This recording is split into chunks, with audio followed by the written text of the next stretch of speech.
अहिल्यानगर जिल्ह्यामध्ये उद्या वीर वडार एकता फाउंडेशनचा भव्य मेळावा आयोजित करण्यात आलेला आहे आणि या मेळाव्याला अहिल्यानगर जिल्ह्यातीलच नव्हे तर महाराष्ट्रातील वडार बांधव इथं एकवटणार आहेत.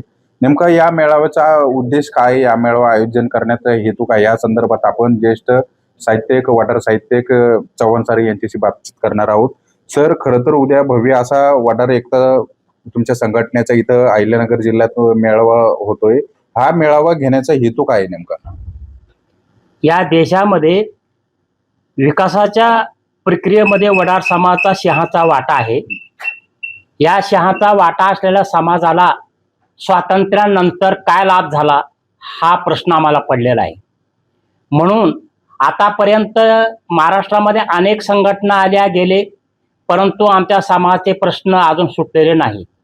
मग समाजाचा पारंपरिक व्यवसाय हा डबघायला आलेला आहे. उदरनिर्वाहासाठी त्यांच्यावर मोठा प्रश्न निर्माण झालेला आहे.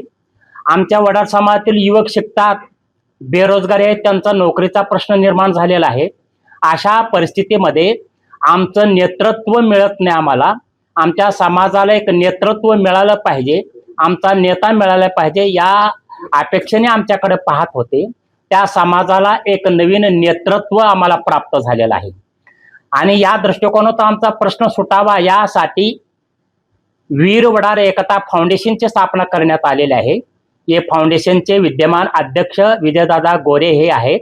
महाराष्ट्रातील सर्व युवकांचा आणि समाजाचं आमच्याकडे लक्ष लागलेलं आहे. आम्हाला एक नेतृत्व मिळालंय विजयदादा गोरेच्या रूपाने. आमचा काहीतरी प्रश्न सोडवतील अशी त्यांची अपेक्षा आहे. त्या दृष्टिकोनातून आम्ही उद्या 23/8/2026 रोजी अहिल्यानगर येथे एक भव्य मेळावा आयोजित केलेला आहे. या ठिकाणी सुरुवात करण्याचं एकच कारण आहे.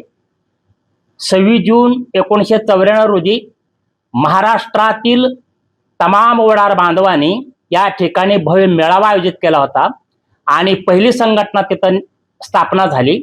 त्या संघटनेचं भरीव कामगिरी न झाल्यामुळे आपसामध्ये मतभेद झाले आणि ते डबघायला आले. आमचे प्रश्न सोडले गेले नाहीत आणि नंतर अनेक संघटना आल्या, परंतु संघटनेचे काम ते चांगले करतात. मी संघटनेच्या कोणत्याही संघटनेविरुद्ध बोलत नाही आणि आमची जी संघटना आहे वीर वडार एकता फाउंडेशन, कोणाच्या संघटनेच्या विरुद्ध आम्ही काम करणार नाही. आमचं सामाजिक कार्य आहे. आम्हाला समाजाचं प्रश्न सोडवायचे आहेत, आम्हाला समाज एकत्रित करायचा आहे आणि आमचा प्रश्न सोडवायचा आहे. देशाला स्वातंत्र्य मिळून 79 वर्ष झाले तरी सुद्धा आमचा खासदार नाही, आमचा आमदार नाही.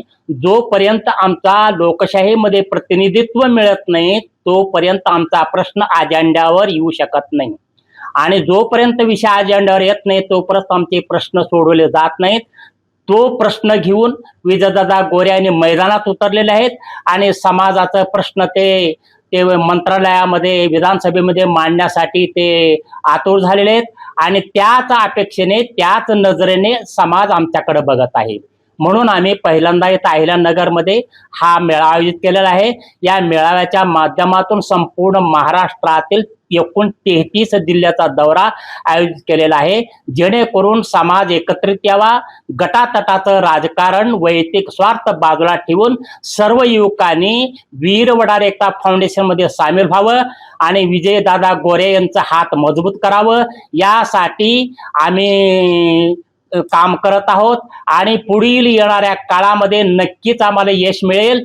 आणि आपला समाज बसण्यासाठी कार्यालय नाही, तिथं मीटिंग घेण्यासाठी कार्यालय नाही, या दृष्टिकोनातून विजयदादा गोरे यांनी प्रत्येक जिल्ह्यामध्ये, प्रत्येक जिल्ह्यातील शहरामध्ये बांधकाम भवन त्यांनी बांधकामाचं निश्चित केलेलं आहे आणि पहिलं बांधकाम छत्रपती संभाजीनगरला सुरुवात झालेलं आहे. दुसरं उद्या ती घोषणा होईल आणि लातूरला सुद्धा घोषणा होणार आहे. अशा प्रत्येक जिल्ह्यामध्ये वडार भवन बांधकाम होईल आणि वडार भवन मध्ये तरुणांना रोजगार मिळण्याबाबत त्यांचा प्रशिक्षण दिलं जाईल, कौशल्य प्रोग्राम राबवले जातील आणि आपल्या त्या जिल्ह्यातील कार्यकर्त्यांना बसण्यासाठी उठण्यासाठी त्यांना जागा निर्माण होईल आणि कार्यकर्त्यांचा बैठका होतील आणि या दृष्टिकोनातून ते भवन बांधण्याचा उद्देश आहे.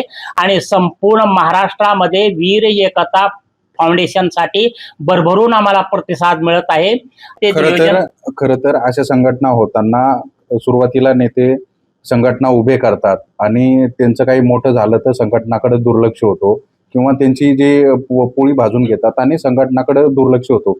असं पुढे होणार नाही याची काळजी कोण घेणार आहे? हा, यापूर्वी जी संघटना जी तयार झाल्या त्यांचा खर्च कार्यकर्त्यावर अवलंबून असल्यामुळे आणि ज्या ज्या संघटनांनी समाजासाठी पुढे आले परंतु समाजाचा इतिहास त्यांनी समजून घेतलं नाही आणि जे समाजातील चांगले विचारवंत साहित्यिक यांना त्यांनी जवळ न केल्यामुळे त्यांच्या संघटना कदाचित पुढे आले नाहीत असा माझा एक अंदाज आहे.